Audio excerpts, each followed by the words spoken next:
I've seen way too many wow, it looks amazing on the listing moments turn into what the heck, this thing barely runs anything when people finally pull the card out of the box. You spend all that time reading specs, watching hype videos, and then you're stuck with a GPU that either overheats, screams in the night, or just doesn't give you the frame rates you were counting on for 1440p or 4K. If you've ever felt that hesitation, do I really need the newest card, or will I just end up with another expensive paperweight? You're not alone.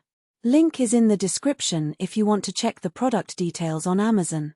Today I'm digging into the ASUS ROG Astral RTX 5080 White OC edition, not by rattling off a spec sheet, but by looking at the real-world scenarios that matter, how it fits in a typical gaming rig, how it behaves under long sessions, and whether the premium price actually translates into a smoother experience for the games you love. First off, the Astral lands in a niche that's been growing fast, high-end GPUs that try to balance raw power with a quieter, more aesthetic build. The card is built around NVIDIA's Blackwell architecture, which, on paper, means better ray tracing and AI-driven features like DLSS 4. What that actually feels like in practice is that titles that support the newest DLSS can push well past 100 frames per second at 4K with ray tracing turned on, something that was still a stretch for the previous generation. I tested a few modern releases: Cyberpunk 2077, Hogwarts Legacy, and the latest update to Elden Ring using the built-in OC mode. In each case, the frame rate boost was noticeable, especially in dense urban environments where ray tracing normally drags you down. The AI performance boost, courtesy of the Tensor cores, also helped with upscaling lower-resolution textures in real time, making older games look sharper without a massive performance hit. Now, the quad-fan design and patented vapor chamber are the big selling points when it comes to heat. In my 2-hour marathon runs of Cyberpunk with all settings maxed, the GPU temperature settled in the low 70s Celsius, even when the room was a warm 24°C. That's a solid improvement over the typical 80-90°C you see on many high-end cards that rely on a dual-fan setup. The fans themselves kept a relatively steady whir, and the overall noise level stayed under 45 dB, which is about the same as a quiet office. For anyone who streams late into the night or lives in an apartment with thin walls, that quiet operation is a real win. That said, there are a couple of practical trade-offs you need to weigh. The Astral's white shroud and RGB accents look great, but they also make the card stand out literally. If you're going for a stealthy, all-black build, the aesthetic might feel out of place. More importantly, the card's dimensions are larger than a standard 2-slot design. It occupies almost the entire length of a mid-tower case and uses a 3-slot width.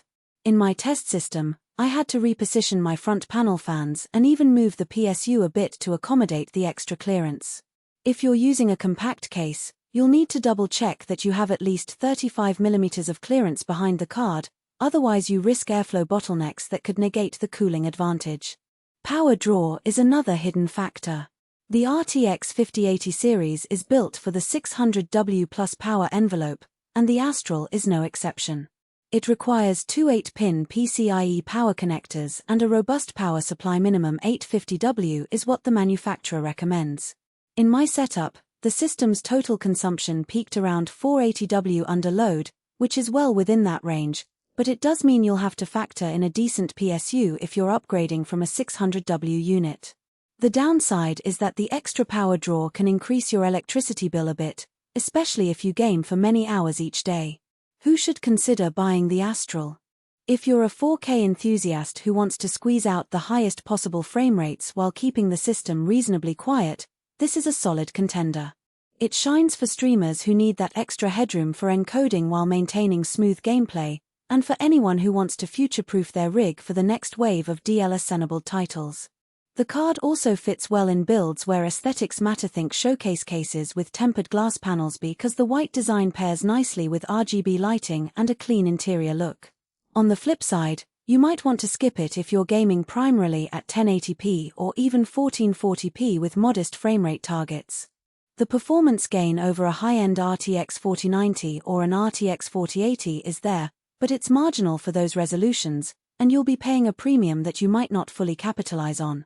Likewise, if you're on a tight budget, the cost of the card plus the necessary power supply upgrade could push you well beyond the price of a more balanced setup, such as pairing a slightly lower-tier GPU with a solid CPU.